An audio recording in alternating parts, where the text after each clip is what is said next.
хочу расказаць вам адну вельмі цікавую гісторыю. Жыў на беразе мора старац, і быў ён зусім адзін. Нікога ў яго не было на ўсім белым свеце. І вось аднойчы ўвечары ён пачуў стук у дзверы. Ён спытаўся: «Хто там?». Яму адказалі: «Гэта тваё багацце». Тады ён адказаў: «Калісьці я быў казачна багаты, і гэта не прынесла мне ніякага шчасця». І не адчыніў дзверы. На наступны дзень ён таксама пачуў стук у дзверы. Ён спытаўся: «Хто там?». Яму адказалі: «Гэта тваё каханне». Тады ён адказаў: «Калісьці я быў любім і таксама любіў вар'яцка, але гэта таксама не прынесла мне ніякага шчасця, і таксама не адчыніў дзверы». І на трэці дзень ён зноў пачуў стук у дзверы і спытаўся: «Хто там?». Яму адказалі: «Гэта тваё сяброўства». Тады старац усміхнуўся і радасна адказаў: «Сябрам я заўсёды рады», і адчыніў дзверы. І тут разам з сяброўствам да яго ўвайшлі і багацце, і каханне.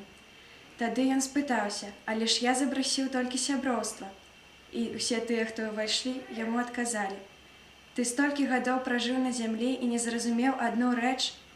Толькі разам з сяброўствам прыйдуць і каханне, і багацце». Памятайце, што добрыя і сапраўдныя сябры – гэта вялікі скарб у нашым жыцці.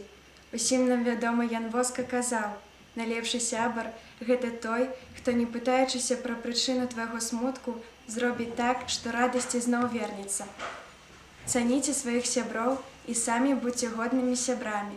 І памятайце, да неба ніхто не ідзе адзін. А зараз папросім у Пана Бога, каб Ён дапамог нам знайсці добрых і сапраўдных сяброў. У імя Отца и Сына и Духа Святого. Амин.